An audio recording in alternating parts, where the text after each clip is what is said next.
প্রিয় শিক্ষার্থীরা সকলকে আমন্ত্রণ জানাচ্ছি তোমাদেরকে এই ভিডিওটি দেখার জন্য। তোমাদের ভিতর থেকে যারা বর্তমানে নবম ও দশম শ্রেণীতে অধ্যয়নরত অবস্থায় আছো তোমাদের জন্য এই ভিডিওটি মূলত তৈরি করা। এই ভিডিওটি মূলত মাধ্যমিক সাধারণ গণিতের যে তৃতীয় যে চ্যাপ্টারটি রয়েছে তৃতীয় চ্যাপ্টারের অন্তর্ভুক্ত অনুশীলনী 3.5 এর যে 34 নম্বর প্রশ্নটি রয়েছে সৃজনশীল, এই সৃজনশীল প্রশ্নের সমাধানে তৈরি করা। যদি তোমরা মনোযোগ সহকারে ভিডিওটি দেখো তাহলে এই প্রশ্নটির অনুরূপ প্রশ্ন কীভাবে সমাধান করতে হয় সে সম্পর্কেও একটি ধারণা তোমরা অর্জন করতে পারবে বলে আশা রাখি। তবে মূল ভিডিওটিতে যাওয়ার আগে বরাবরের মতো অনুরোধ থাকবে চ্যানেলটি সাবস্ক্রাইব করা যদি তোমরা নতুন দর্শক হয়ে থাকবে এই চ্যানেলটিতে। চলো আমরা কথা না বাড়ি ভিডিওটি দেখি। এবার এখানে 34 নম্বর প্রশ্নটিতে বলা রয়েছে যে কোনো সমিতির সদস্যগণ প্রত্যেকেই সদস্য সংখ্যার 100 গুণ চাঁদা দেওয়ার সিদ্ধান্ত নিলেন, কিন্তু 4 জন সদস্য চাঁদা না দেওয়ায় প্রত্যেকটি চাঁদার পরিমাণ পূর্বের চেয়ে 500 টাকা বেড়ে গেল।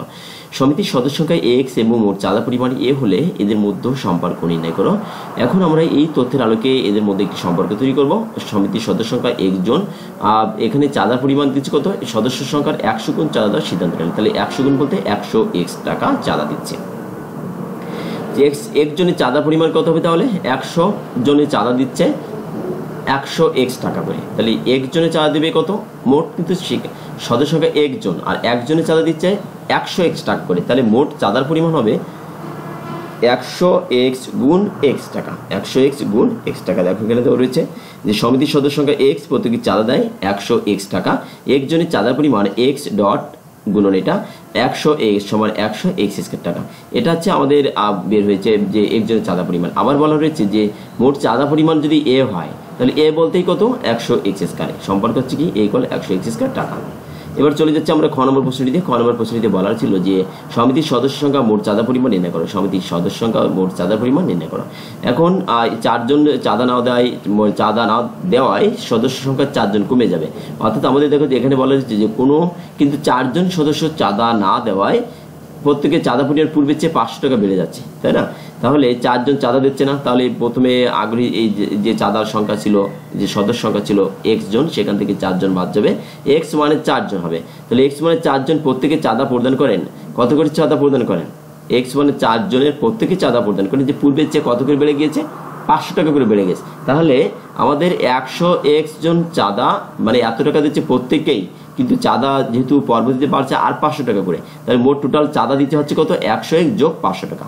মোট চাঁদা পরিমাণ আমাদের মোট জাতির সংখ্যা বা ওই যে চাঁদা দাতার সংখ্যা এক্স মাইনাস 4 জন, আর এক একজনে চাঁদা দিচ্ছে কত করে, এক্স মাইনাস 4 জন হচ্ছে মোট কি, এটা হচ্ছে চাঁদাধারীর সংখ্যা, আর প্রত্যেকেই চাঁদা দিচ্ছে এতজন।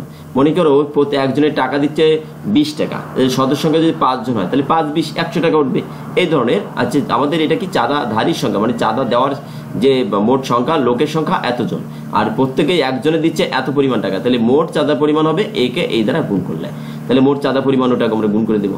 কিন্তু আমরা তো এটা বের করলাম, তাই না? আবার এখানে ক নম্বরে আমরা মোট চাঁদা পরিমাণ কত, 100 এক্স স্কয়ার পেয়েছি।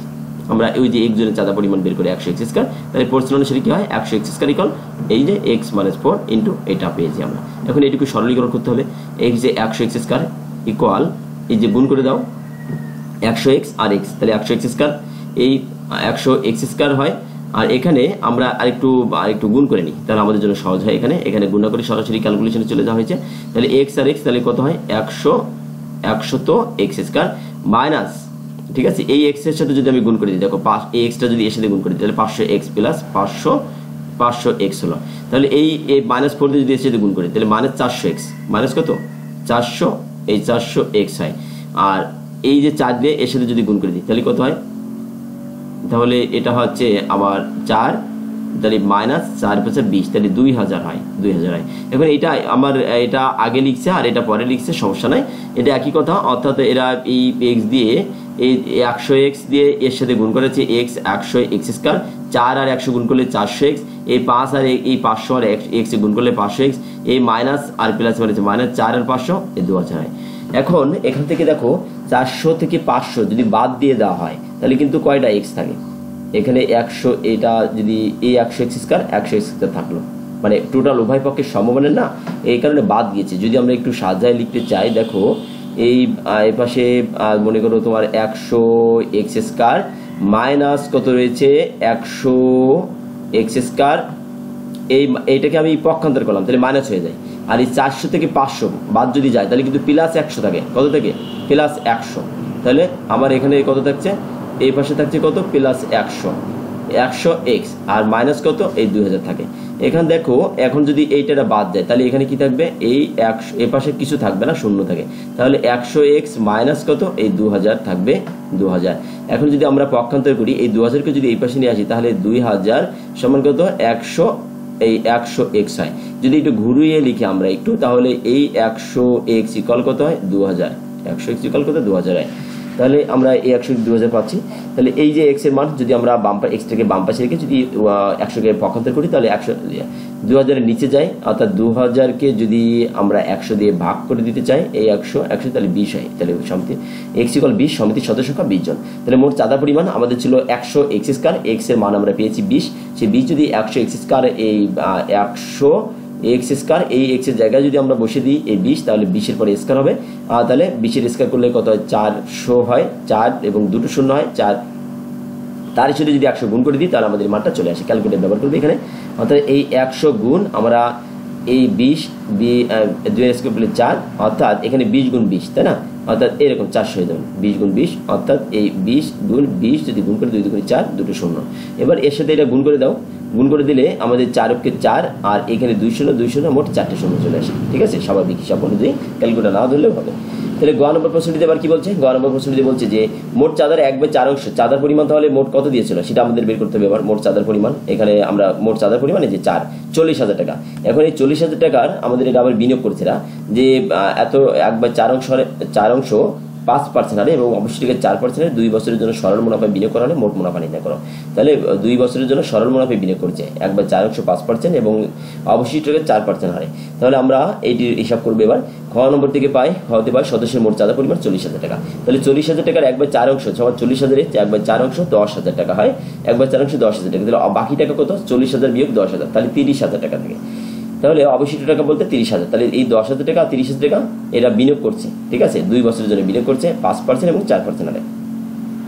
তাহলে এখন এখানে আমরা P1 ইকুয়াল এটা ধরলাম, P2 ইকুয়াল এটা ধরলাম, দুটি যেহেতু আমাদের এখানে 2 বার বিনিয়োগ করছে এই জন্য আমরা আসলে 2 বার ধরবো যে P1 বলতে এত, P2 ইকুয়াল এত, N1 ইকুয়াল 2 বছর, N2 ইকুয়াল 2 বছর, যেহেতু মোট সময় একই এই জন্য আমরা এখানে দুটি সময় একই সময় ধরা হয়েছে। আর একবার 5% হারে বিনিয়োগ করছে, একবার 4% হারে বিনিয়োগ করছে, প্রথমবার 5%, দ্বিতীয়বার কত 4%। এখানে লেখা আছে প্রথমবার এই কত বলছে 5% এবং 4%, দ্বিতীয়বারে 4% হারে অবশিষ্ট টাকা। তাহলে অবশিষ্ট টাকা 30,000 তাই না, 30,000 কত এখানে আমাদের 4% হারে বিনিয়োগ করছে, আর প্রথমবার 10,000 টাকা 5% হারে বিনিয়োগ করছে। 5% বলতে 5/100, 100 দিয়ে যদি 5 কে ভাগ করা এইটা আসে, আর 4 কে যদি আমরা 100 দিয়ে ভাগ করি তাহলে এই উত্তরটা আসে। মোট মুনাফা বলতে আমাদের P1 N1 R1 plus P2 N2 R2। এখন P1 এর মান বসিয়ে দাও, এই N1 এর মান বসিয়ে দাও, R এর মান বসিয়ে দাও, তাহলে আমরা মান বসিয়ে আমরা এইটুকু পাচ্ছি, এইটুকুর মান বসিয়ে আমরা এইটুকু পাচ্ছি। মোট যদি আমরা হিসাব নিকাশ করি এইটুকু হিসাব করলে আমরা এইটুকু পাই, এইটুকু হিসাব করলে আমরা এইটুকু পাই। ঠিক আছে, মোট যদি যুক্ত করা হয় তাহলে 3400 টাকা পেয়ে যাচ্ছি। মোট মুনাফা এত। এভাবে একবারে না করে তোমরা যদি PNR এর মান বের করবা এবং তারপরে এর মান বের করবা, করে এর মানের সাথে এই যে উত্তরটা ফলাফল পাবো আমরা, সেই ফলাফলের সাথে যদি এই ফলাফলটা যুক্ত করে দেওয়া হয় তাহলে কিন্তু 3400 টাকা উত্তর চলে আসবে। তাহলে এটাই বা তোমরা ক্যালকুলেশন করে দেখবে যে কত আসে। আমার দৃষ্টিতে এটা আছে।